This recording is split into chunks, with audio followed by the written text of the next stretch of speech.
Hi there readers, and welcome to our next read through of The Traveller's Gift by Andy Andrews. We are up to chapter 7 and this is decision number 5 of the 7 decisions that determine personal success.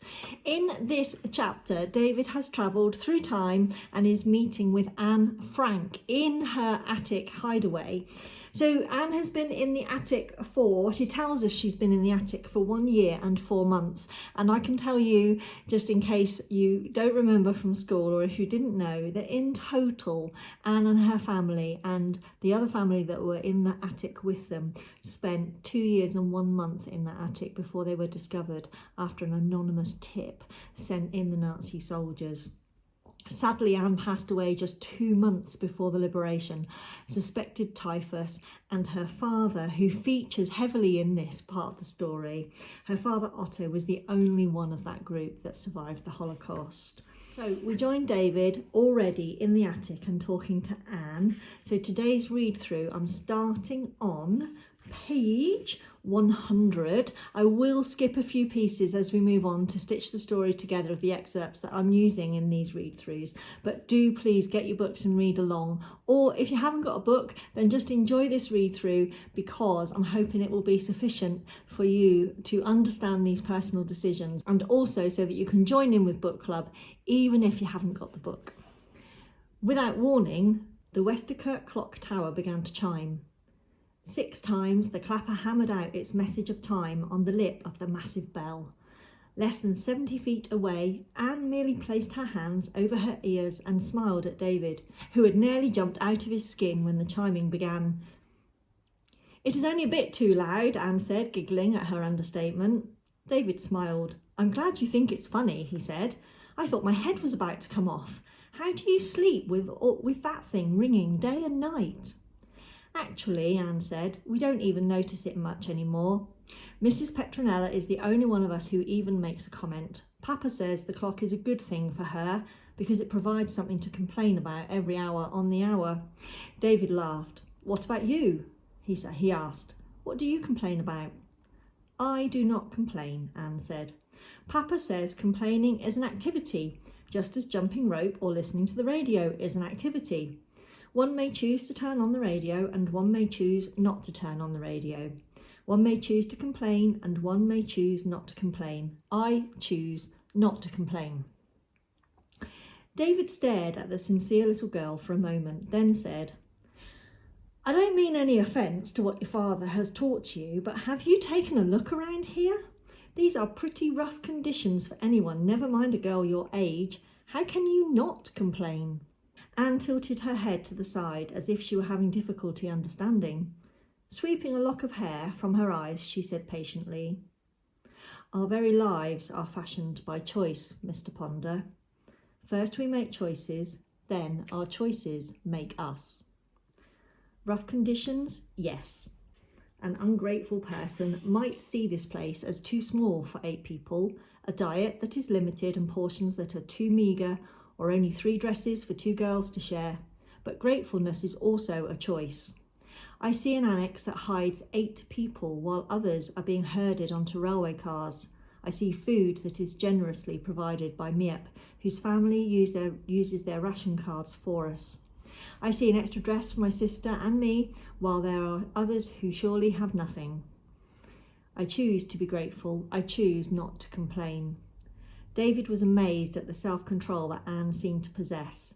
He tucked one leg under the other, sitting cross-legged, and shook his head as if to clear the cobwebs. "Are you honestly telling me that you are always in a good mood?" Anne folded her legs to mimic the way David was sitting. As she draped her dress over her knees, she laughed. "Of course not, silly. But if I ever find myself in a bad mood, I immediately make a choice to be happy. In fact, it is the first choice I make every day. I say out loud to my mirror, 'Today I will choose to be happy.' I smile into the mirror and laugh. Even if I am sad, I just say, 'Ha ha ha ha ha,' and soon I am happy exactly as I have chosen to be." David was now shaking his head in wonder. "You are a very special young lady, Miss Frank." "Thank you," Anne said. "That is also a choice." David leaned forward. "Really," he said with his eyebrows raised, "you've got me now. Explain."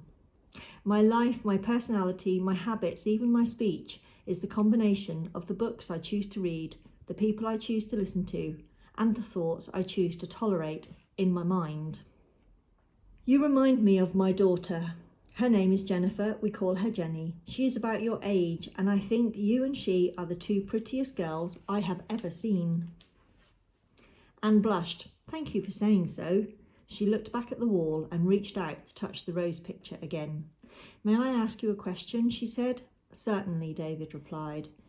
If your Jenny were here instead of me, would she be afraid? David could feel the pulse pounding in his head.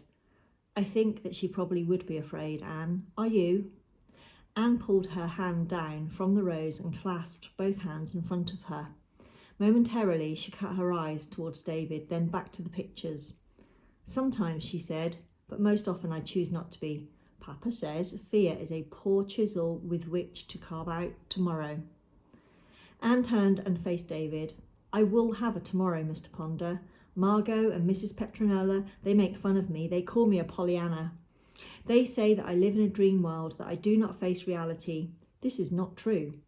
I know that the war is horrible. I understand that we are in terrible danger here. I do not deny the reality of our situation. I deny the finality of it. This too shall pass.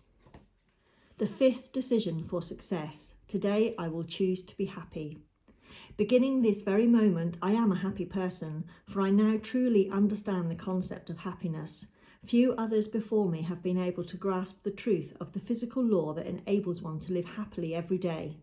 I know now that happiness is not an emotional phantom floating in and out of my life.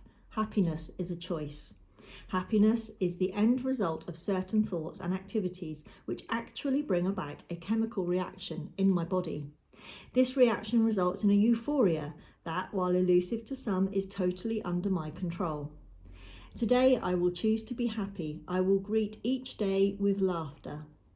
Within moments of awakening, I will laugh for 7 seconds. Even after such a small period of time, excitement has begun to flow through my bloodstream. I feel different. I am different. I am enthusiastic about the day. I am alert to its possibilities. I am happy. Laughter is an outward expression of enthusiasm, and I know that enthusiasm is the fuel that moves the world. I laugh throughout the day. I laugh while I am alone, and I laugh in conversation with others. People are drawn to me because I have laughter in my heart. The world belongs to the enthusiastic, for people will follow them anywhere. Today I will choose to be happy. I will smile at every person I meet. My smile has become my calling card. It is, after all, the most potent weapon I possess. My smile has the strength to forge bonds, break ice and calm storms. I will use my smile constantly. Because of my smile, the people with whom I come into contact on a daily basis will choose to further my causes and follow my leadership. I will always smile first. That particular display of a good attitude will tell others what I expect in return. My smile is the key to my emotional makeup. A wise man once said, I do not sing because I am happy because I sing. When I choose to smile, I become the master of my emotions. Discouragement, despair, frustration, and fear will always wither when confronted by my smile. The power of who I am is displayed when I smile. Today I will choose to be happy. I am the possessor of a grateful spirit.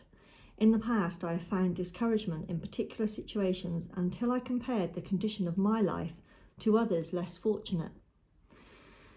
Just as a fresh breeze cleans smoke from the air, so a grateful spirit moves the cloud of despair.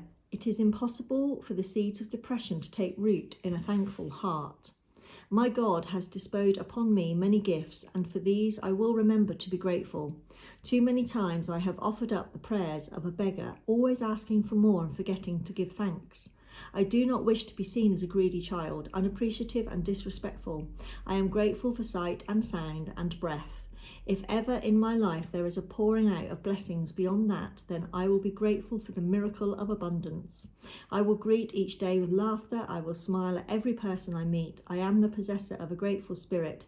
Today I will choose to be happy. Thanks for listening, and I hope you'll join us in the next video where we will do a read through of the next chapter and the next decision. I'll see you there. Bye.